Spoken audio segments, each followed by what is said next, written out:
This work started as part of a project with Ali Hortatsu, who's my colleague in the economics department. We were interested in, to put it broadly, the structure of firms. So what sort of industries do firms choose to operate in, and what markets do they choose to be part of and not be part of.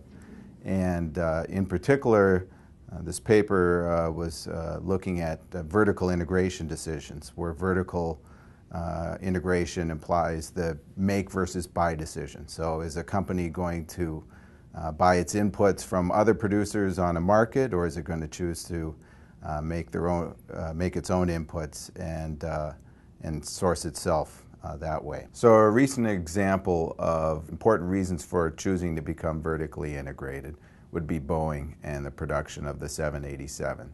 So Boeing had chosen early in the stages of the project to outsource an unprecedented number of the components of the airplane. And it turned out they had a number of problems in production. Their suppliers were behind, there were quality issues, and so they decided to take over production of many of those components themselves. That decision to create the ability to make those inputs themselves, i.e. within Boeing, rather than rely on arm's length transactions with suppliers to do it, is vertical integration. Once Boeing acquired the ability to produce those inputs, they became vertically integrated in those inputs.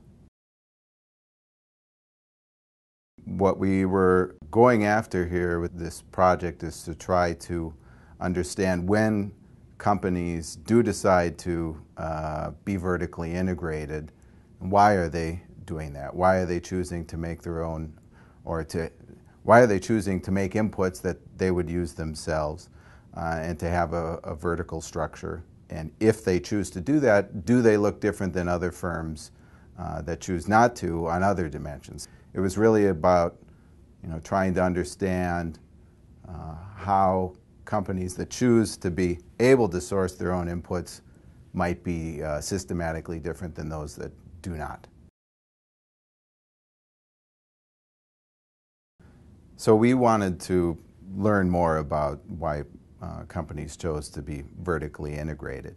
And we realized there have been many case studies in the academic literature where you'd pick a specific industry and try to understand the reasons for vertical integration and tie that to the theories on why companies might choose to be integrated. But there wasn't anything systematic. And that's when Ali and I recognized that there was this data at the Census Bureau that had been collected over a few decades, but really hadn't been leveraged to answer this question. That's how we realized we could answer the set of questions that a lot of people have and be able to answer some of these, address some of these issues in a systematic way using this data. They collect records of companies' shipments, where they're sending all sorts of goods. So every truck that goes out, it's got some products on it. How much is it worth?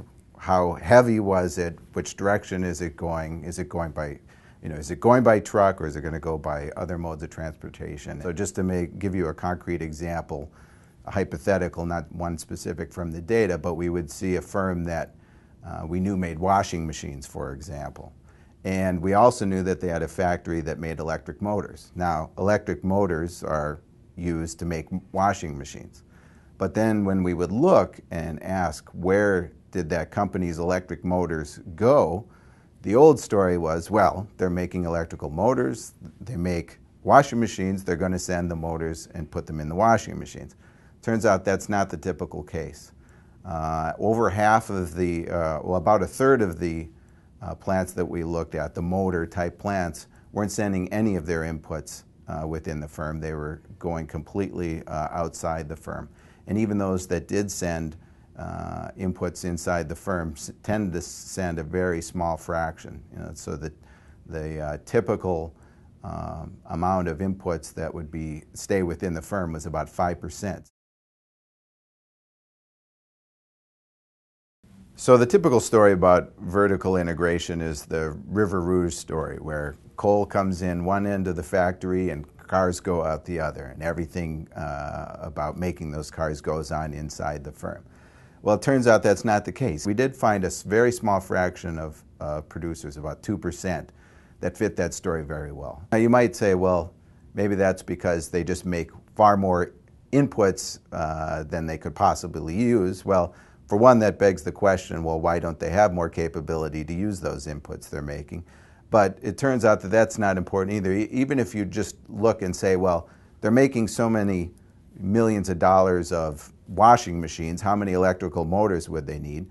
Well, even if you look at their production as a fraction of how many of their electrical motors stay inside the firm as a fraction of what they could possibly use, it's still a tiny fraction. Everyone seems to be producing for each other, even though they have this vertical structure where they own the ability to make their own inputs. We think we have an answer, but we have to admit we can't know for sure given our ability to measure the things we measure. But here's what the story is. In some sense, it's a twist on the traditional vertical integration, the traditional explanation for why firms are vertically integrated, but it's a twist in an interesting direction.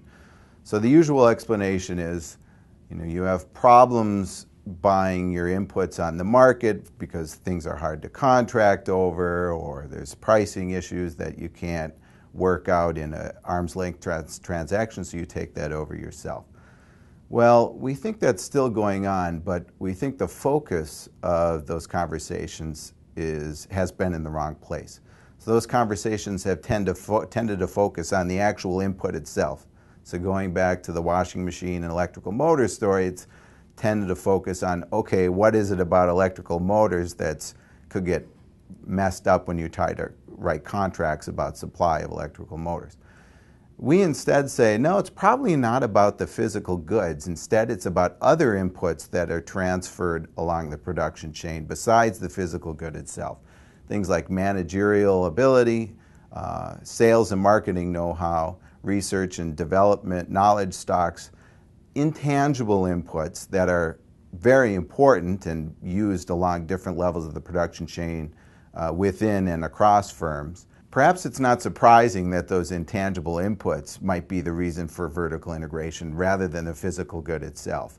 Because if you think about it, physical goods are something, you can see them, you can verify whether some specifications were held to or not by a supplier. So if you've got some contractual problem that you have to work out in court, that could tend to be easy. But it's much harder to do that sort of thing for managerial inputs or sales and marketing know-how or research and development knowledge stocks. It's hard to verify and measure in the first place, for that matter, the quantity, the quality of the extent of the flow of those goods and those types of intangibles up and down the production chain. So if firms are going to have difficulty transacting in the movement of those intangible inputs, then they might tend to be vertically integrated for that reason, rather than moderating the flow of these tangible goods like the motors into the washing machines examples. So there are really two questions or two issues that this intangible story raises. The first is that this whole notion of directionality in a vertical production chain, where you start with raw materials and then move down through intermediate materials and then finally end up with a final good that's sold to consumers or to other firms, the intangibles don't need to flow in the same direction as the physical goods do. Managerial inputs can just as easily move from a firm's downstream operations to a firm's upstream operations. So that's the first implication. The second implication is that vertical itself really isn't a distinct category of firm expansion. So if you think about the traditional story for why a firm might expand horizontally. So horizontally means into either interrelated markets that are somehow distinct product markets. So it could be a different product or the same product in a new geographic market. So the typical story economists have for horizontal integration is the firm has some expertise in a particular market, and it figures, well, that expertise could apply over here in this related market as well. So they expand into that related market and try to apply the expertise, which is of course tied to these intangible inputs, in these new markets. Well, that same story can work vertically as well. Obviously, the industry that supplies to you and the industry that buys from you are related businesses to what you're doing. And it's not perhaps shocking that a company that thinks it knows what it's doing in its own operations might also figure it could handle what its supplier is doing or what its buyer is doing as well, because they're clearly related businesses, and in some industries they're highly related businesses. So a firm may expand vertically to expand, again, its expertise over related areas, but it's not the traditional story expanding vertically to solve some problem with the physical input production. Rather, it's to transfer these intangible inputs over a larger set of lines of business that are related to what it does now. So in that way, vertical integration isn't any different than horizontal integration. It's really the same story. It's just been thought about as being a distinct story because of the tie to this production chain notion. The general takeaway lesson for practitioners from our work, I think, is just to, again, when thinking about the vertical integration decision, shift the focus from the tangible inputs to the intangible inputs, because that seems to be driving most of the vertical structure decisions we see in the economy. It's really these intangibles that are shaping the way firms operate.